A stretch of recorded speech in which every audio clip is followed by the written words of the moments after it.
So, have you ever really stopped to think about time? I mean, we usually just assume it's this universal thing, ticking away the same for everyone, everywhere, a constant. Yeah, like a giant cosmic clock. But, well, what if it's not like that at all? What if it's much more fluid? Even, relational. Exactly. And that's really the heart of this deep dive, isn't it? We're looking at how two absolute giants, Hendrik Lorentz and Hermann Minkowski, tackled this huge mystery. They didn't just adjust our understanding. They fundamentally, retuned reality. They gave us a new way to keep score when clocks and rulers seem to give different answers depending on how they're moving. It's really the story of how time stopped being this sort of absolute background being Right. and became tangled up with motion itself, Yeah. a property of motion. And, I mean, this laid the groundwork for Einstein for so much of modern physics. Totally. And what's really fascinating and maybe a bit mind-bending is how they started to figure out what happens when observers are in, let's say, different synchronization states. How does motion look then? Okay, so to really get that, we need to jump back a bit, right? Late 1800s. Yeah, exactly. Back then, the big idea was the luminiferous ether, this invisible, all-pervading substance that light waves were supposed to travel through. Like waves travel through water. So the Earth moving through this ether, it should create a kind of wind, an ether wind. That was the hypothesis. You should be able to measure it. If Earth is moving through this static ether, we should detect a drag, or at least a difference in light speed, depending on direction. Which brings us to Michelson and Morley, their famous experiment. Super precise interferometer designed to catch this exact wind. It was supposed to be the big confirmation, the slam dunk for ether theory. Well, it didn't. Nope. Complete null result, they found. Nothing. No wind. No sign of moving through an ether. No absolute rest frame for the universe. Wow. So that must have thrown physics into chaos, basically. Oh, absolutely. A huge crisis. Because suddenly you have this experimental fact. Everyone measures the same speed of light, no matter how they're moving. And the ether, poof, undetectable. So physics needed a whole new explanation. Enter Hendrik Lorentz. How did he even start to tackle this? Where did he find the key? Well, Lorentz was a brilliant theorist, and he found this mathematical relationship. He realized, what if things change when they move? What if moving clocks literally tick slower, and moving objects like rulers physically shrink, but only along the direction they're moving? Oh, okay, that sounds Yeah. pretty radical, like really counterintuitive. It was, but mathematically it worked. These ideas, what we now call time dilation and length contraction, they made the Michelson-Morley null result make perfect sense. If space and time themselves adjust based on motion, Then the speed of light can stay constant for everyone. wow. So these concepts became fundamental. We've got time dilation, moving clocks run slow. Length contraction, moving things get shorter in their direction of motion. And the tricky one, the relativity of simultaneity, meaning now isn't universal. Exactly. What events happen at the same time depends on who's looking, on their state of motion. And underpinning all this is Lorentz invariance, the idea that the laws of physics themselves don't change, they look the same, regardless of your constant velocity. Okay, so that's the standard picture. How does this motion theory perspective you mentioned reframe this? Well, think about a clock. Instead of just a ticking device, imagine it as a fundamental loop of motion. Its tick rate isn't arbitrary, it's its inherent sync rate. Okay, a loop of motion with a sync rate. Right. So dilation and contraction aren't just weird effects. They're necessary rhythm adjustments.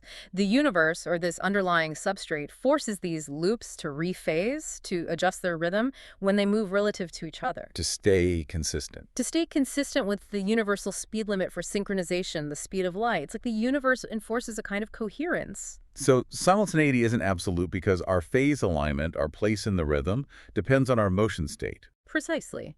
Different motion means different phase bookkeeping, you could say. Lorentz was getting really close to this deeper structure, even if he personally still held on to the ether idea in the background. Okay, but then Minkowski came along. What did he add to the picture? He took Lorentz's math and did what? Minkowski had this profound geometric insight. He realized Lorentz's equations weren't just describing adjustments, they were describing the geometry of a single, unified entity, a four-dimensional space-time. Right, space-time, where time becomes a dimension, like the three spatial dimensions. Exactly. So any event, anything that happens gets coordinates, t, x, y, a location in space-time. But the absolute genius move was identifying the invariant interval. Invariant. Meaning it doesn't change. It doesn't change no matter who measures it. It's like a distance between two elements in this 4D spacetime that all observers, regardless of their motion, will agree on. It's the bedrock, the shared reality underneath the differing perspectives. How do we visualize that? Minkowski gave us light hones. Picture an event, like a flashbulb going off. The light spreads out in a sphere in space, but in space-time, it forms a cone expanding into the future and another reaching back into the past. Okay. These cones define causality. Anything inside your future light cone is somewhere you could reach. Anything outside is impossible to affect or be affected by directly, given the light speed limit. And objects moving through this space-time trace paths. Yes, those are called worldlines. Your entire history is a world line snaking through space-time, and the time measured by a clock traveling along that specific world line is its proper time. It's the time that object actually experiences. So let's bring the motion theory lens back in. Space-time isn't just a stage then. No, it's more like the universe's ledger of synchronization. It tracks how things relate rhythmically, that invariant interval. That's the shared rhythm, the fundamental beat everyone agrees on, even if their watches show different times. And the light cones represent it. The maximum synchronization rate. You can't establish a connection, a phase lock, faster than light. It's the ultimate speed limit for information and influence in this motion substrate. And proper time is the object's own internal rhythm. It's the internal beat of its own motion loop, yes, what it measures. So with Minkowski, time isn't this thing that flows independently. It becomes fundamentally about how different motion loops relate their changes to each other. Change itself is primary. So what did Lorentz and Minkowski accidentally unify here? It sounds like they connected things that seemed separate before. Definitely. First, electromagnetism and kinematics, the study of motion. Lorentz invariance is precisely what ensures Maxwell's equations for electricity and magnetism work perfectly for all observers moving at constant speeds. It showed the electromagnetic field itself already contained these rules about synchronization. Wow, okay, what else? Measurement and motion. Suddenly, rulers and clocks aren't just passive tools, they're devices that count phases of underlying motion loops, atoms vibrating, light bouncing. So when my motion changes relative to something else, Your phase counting changes. Your measurement results for lengths and times change. Not because the object magically warped, but because your synchronization relationship with it changed due to your different motion state. and this isn't just abstract theory, you're saying we use this stuff every day. Absolutely. Take GPS. Your phone talks to satellites orbiting way up high, moving really fast. Right. Their clocks tick at different rates compared to clocks down here on Earth. Mhm. Partly due to their speed, that's time dilation from special relativity, Lorentz's effect, and partly due to gravity being weaker up there, that's general relativity, but still related to time. So the GPS system has to constantly correct for these differences. Constantly. If it didn't apply these Lorentz and Minkowski and Einstein corrections, your map position would drift off by several kilometers every single day. It would be totally useless. It's non-stop relativistic accounting. That's incredible. What about particle accelerators? Perfect example. Tiny particles called muons. They have a very short lifespan normally, but when you accelerate them to near light speed in a collider, They live longer. much longer from our perspective. Why? Because their internal clock, their decay process, is running slower relative to us due to their immense speed. Their internal motion loop has a different beat. That's time dilation in action, pure Lorentz math. Amazing. Any other examples? Even in high-speed electronics, designing things like super-fast data transmission lines, engineers implicitly use principles related to Lorentz invariance to make sure signals stay coherent and don't get scrambled over distance at high frequencies. It's baked into the tech. So this brings us back to that invariant interval. You used an analogy before, story versus score. Yeah, I think it's helpful. Different observers, because they're in different states of motion, will tell different stories about events.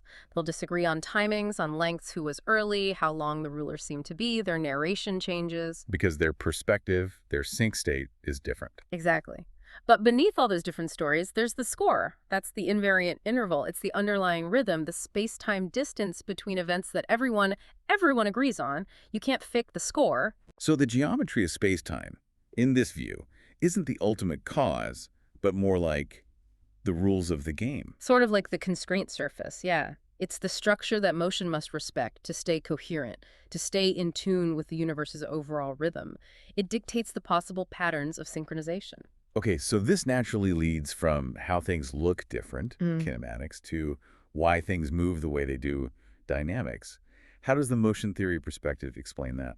Well, it suggests that objects naturally follow paths through space-time that minimize disruption to their internal rhythm, their phase. These paths of least phase distortion correspond to what we call geodesics in relativity. They're navigating this universal sync field. And gravity, how does that fit in if it's not just curved space-time? It's seen as a convergence toward higher synchronization density. Think of mass or energy as creating a region where the beat is different, where the potential for synchronized motion is denser. Clocks near a massive object tick slower relative to distant clocks. That's gravitational redshift, because the local rhythm budget, the sync density, is different there. And forces, like pushes and pulls. Those become like phase gradient pushes. A force represents a change, a slope, in the underlying sync pattern that nudges or retunes these motion loops, causing acceleration. So special relativity, Lorentz and Minkowski's work is like the baseline, the flat, even rhythm. Exactly. It's the flat field limit of this broader sync geometry. When you add mass and energy, you introduce curvature, which in this view is really structured motion density, changing the local sync patterns. This sounds like a really rich framework. But can you test it? How do you go beyond just reinterpreting existing physics? Great question. And yes, the goal is to make falsifiable predictions. For instance, we predict something called the clock load effect. Okay, what's that? If you take incredibly stable clocks, like optical lattice clocks, and put them inside environments with very high coherence, think Bose-Einstein condensates or maybe superconducting arrays, we predict you should see tiny but measurable and reproducible shifts in their frequency. Offsets caused by the local sync load, basically how much structured motion is happening right around them. It's a subtle effect not predicted by standard models alone. Interesting. Any others? We could look for phase wave sweeps. Imagine a network of synchronized clocks spread out. This framework suggests we might, under certain conditions, detect coherent fronts of phase shifts sweeping across the network, perhaps correlated with large-scale cosmic events in ways current physics doesn't fully account for. You mentioned lensing. Yeah, coherence-lensing bias. When we map how background galaxy images are distorted by intervening mass, weak lensing, maybe there are subtle correlations between that distortion and the large-scale orientation coherence of galaxies, how aligned they are beyond just what their mass would predict. It hints that the sync state might play a role alongside gravity. So these are actual experiments or observations we could potentially do. You're not just changing the words, you're looking for new physical effects. That's the critical part. Lorentz and Minkowski gave us the amazing bookkeeping, the mathematical rules.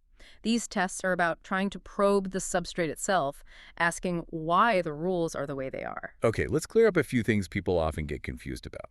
First, do moving clocks really slow down? Like, does the mechanism inside get sluggish? No, not in that mechanical sense. It's about the comparison.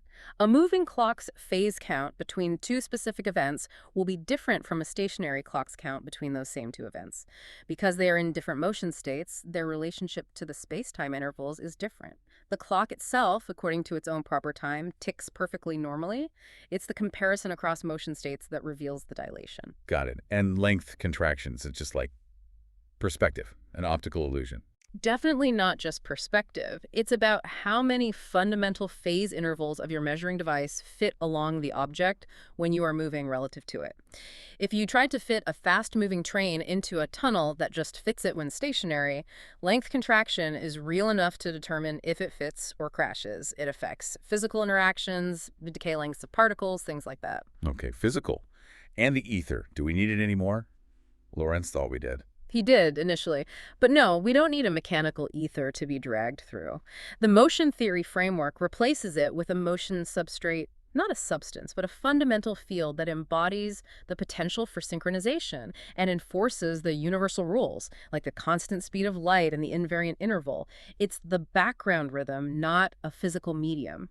So bringing it all together, why are Lorentz and Minkowski so crucial in this motion lineage, this way of thinking? Well, Lorentz gave us the essential translation rules, the algebra, how to convert observations between people who aren't sharing the same beat, who are in different sync states. He taught us how to do the math between different viewpoints. Exactly. And then Minkowski came along and drew the map. He showed us the geometry, he gave us space-time, light cones, the invariant interval tools to actually navigate this relational reality. So together they shifted physics away from absolute time and towards relational rhythm. They essentially discovered the language that this motion theory framework tries to speak more fully.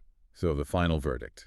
What's their lasting impact? Look, Lorentz and Minkowski didn't just patch up a weird experimental result.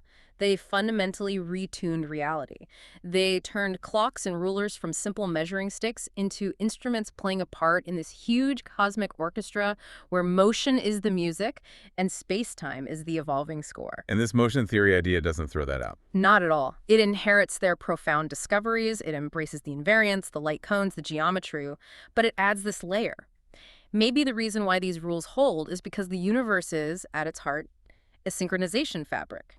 It keeps the math, but shifts the interpretation towards something maybe more physically intuitive, more coherent. Trying to find the why behind their how. Exactly. And it paints a picture of a universe where maybe there isn't an absolute time ticking away, maybe no mysterious forces acting at a distance, just these fundamental loops of motion interacting through gradients in synchronization, creating rhythms that align just enough for us to perceive a shared reality. And when our perceptions differ, when our stories don't match. The invariant interval, the underlying score, that's what settles it. Always. That's the piece of reality everyone has to agree on no matter how they're moving.